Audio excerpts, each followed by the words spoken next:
صغار كيضحكوا دايرين احتجاج في بلجيكا، قالك على الجمهورية الريفية، ما عارفينش عبد الكريم الخطابي اشنو كان الدور ديالو وعلاش وشكون اللي كان وراه. فعبد الكريم الخطابي زعيم من زعماء ديال المغرب.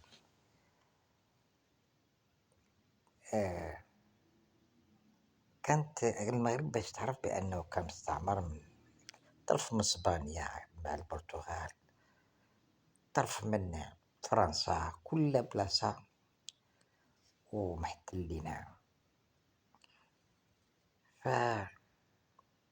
فالخطابي كان اللي دافعه كانت دافع بريطانيا. عندي دلائل ودا قال لي واحد المدير كان هو مدير ملي ما كيجيش شي أستاذ كيقرينا، وكان عنده لا ليسونس سيونس بوليتيك قديم بكري تندير في أظن في 79. تيتكلم عبد الكريم الخطابي كان كياخد سلاح، هو عنده فكرة وطنية، هو المهم الهدف ديالو هو ياخد سلاح، والهدف ديال بريطانيا هي تخرج اسبانيا.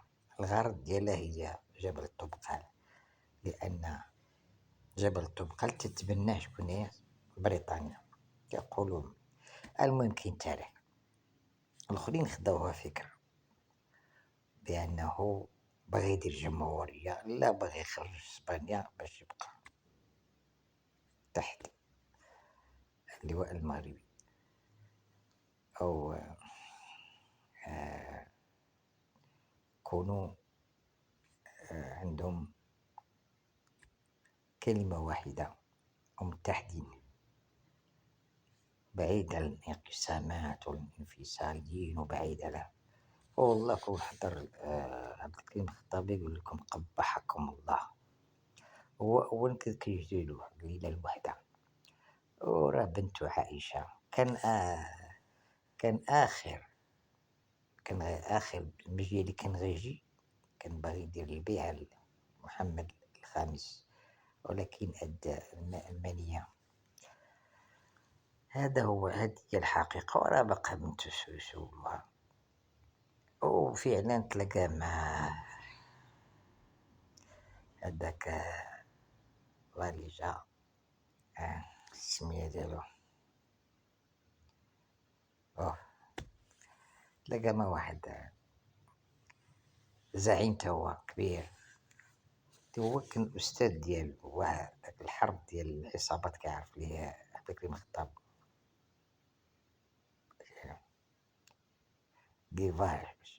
كيفارا اللي تلقاو بيه.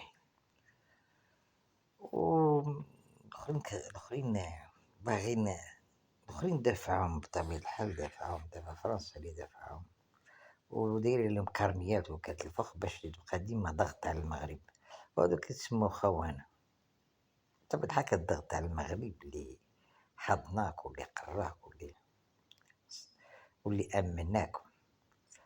فإلا جينا نديرو هاد الانقسامات، الزعيم ديال واحد ديال الحسيمة، واحد ديال أزيلال، وغادي كل منطقة غادي. هادشي اللي بغا المستعمر باش السبب ثروات، لا غير ثروات، لا غير، وغادي يكونوا واحد على الأصابع اللي غيستافدو، ما باقي الطحين كما وقع بزاف ديال البلدان، منها الصحراء اللي تيقولوا المغربية، بوليخاريو، ولادهم في ميريكان، ولادهم في هذا، واخرين الطحين. ولا بقاو غاديين بهذا فالريف غادي غتكون تقول يا أسفه، كما قال صدام، قال لهم نهار غادي نخطاكم، غادي تبغيو نهار واحد وما تلقاوه. كاين تشجيع وكاين تمويل كبير باش يوقع التمزيق، لأن تا أوروبا باغا التمزيق، كتستافد أوروبا.